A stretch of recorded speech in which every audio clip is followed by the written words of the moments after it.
Ahora, Gi. Sa ating istorya ni. Dito ay bro. Balik sa. O niya nagkaan. Ayan.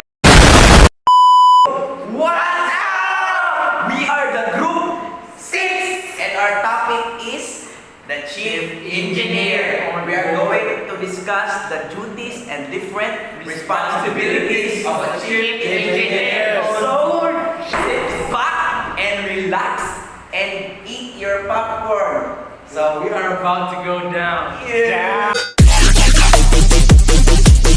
Good day, sir. I am Decadent Ballesteros Alfonso Miguel, and I will talk about the different duties and responsibilities of a chief engineer. So, a chief engineer is in charge of the engine department in a merchant ship and holds complete responsibility for the operations of the engine room and maintenance of all types of machinery on board the vessel. So, the chief engineer of the ship is also the head of the technical department of the ship. It is his duty to ensure that the engine room machinery works properly for a smooth voyage. So I will discuss the 7 responsibilities of a chief engineer. So the engineer duties and responsibilities are making plans and using detailed drawings. Next is preparing estimates and budgets. Third, creating accurate project specifications.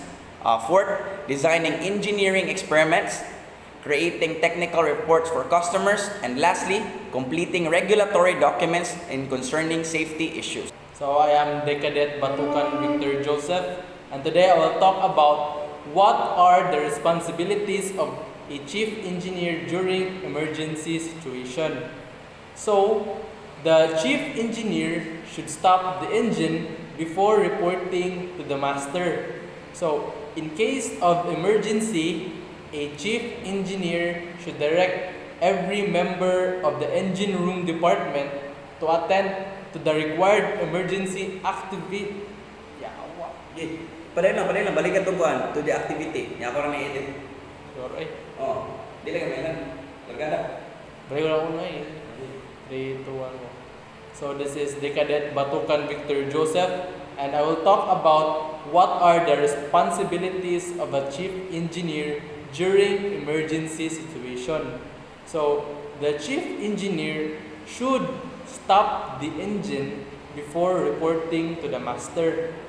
So in case of emergency, the chief engineer should direct every member of the engine room department to attend to the required emergency activities in accordance to the ship's master list.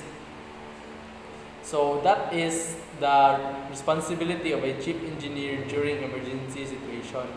So next is, I will talk about how much is the salary of a chief engineer.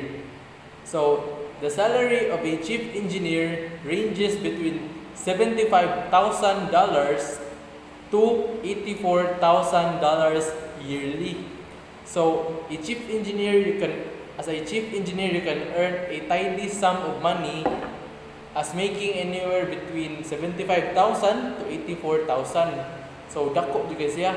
So, for trawlers and tankers to luxury yachts and cruise ships, so a chief engineer is the highest in the engine department. So, it has the highest salary among them. Good day everyone, I'm Decadent Guisando, and here's my part for the video presentation for the roles and responsibilities of the chief engineer. So, what skills do you need to be a chief engineer? And what are the most important skills for a chief engineer? First, it is the understanding of the organization's goals and objectives, project management skills, ability to update and direct work schedules efficiently, and the ability to plan budgets and obtain resources necessary for successful project completion, and problem-solving skills. Duties of the chief engineer in both general and emergency condition on the ship are: first, chief engineer should ensure that all the ship's machinery and equipment are working in an efficient manner in order to support safe navigation of the ship. Second, he should carry out all his duties while complying with the rules and regulations laid by the Flag State Administration, IMO, and Port State authorities. Third, Frequent inspection of equipment dealing with ship and personnel safety must be carried out by him at regular interval of time. So, blessed day everyone, I am Deck Cadet Rigel Lima. So, to continue the duties of the Chief Engineer both in the general and emergency conditions, so number 4, so all items used for pollution prevention should be frequently checked and tried out for proper operation conditions. Next is the Chief Engineer should lay down a set of standing orders for each crew member under his command. Next is the standing orders should be given in accordance with the routine maintenance schedule as laid down by the Planned Maintenance System or the PMS, which is prescribed by the manufacturers. Next is that the Chief Engineer should see the details of every operation and activity should be properly maintained in log and recorded in the books, to which is stated that the compliance of the system. Now, for the life-saving and fire-preventing equipment. Good day everyone, I am Cadet Yuson, Daniel, Franz, Josef, and I would be continuing Cadet Lima Rigel Ken's report. So, first of all, life-saving and fire-preventing equipment should be checked at a regular basis for their operating condition.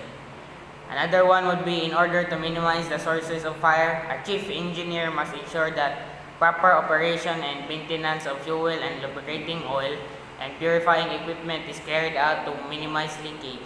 In case there are leakages, they should be rectified at the earliest. The chief engineer should also make sure that the amount of waste oil that is collected should be as less as possible, and the collected oil should be burnt in an incinerator or given to shore-based collecting facilities. Another one would be chief engineer should ensure that the maintenance of the incinerator is carried out as per the rules and regulations laid down by the management.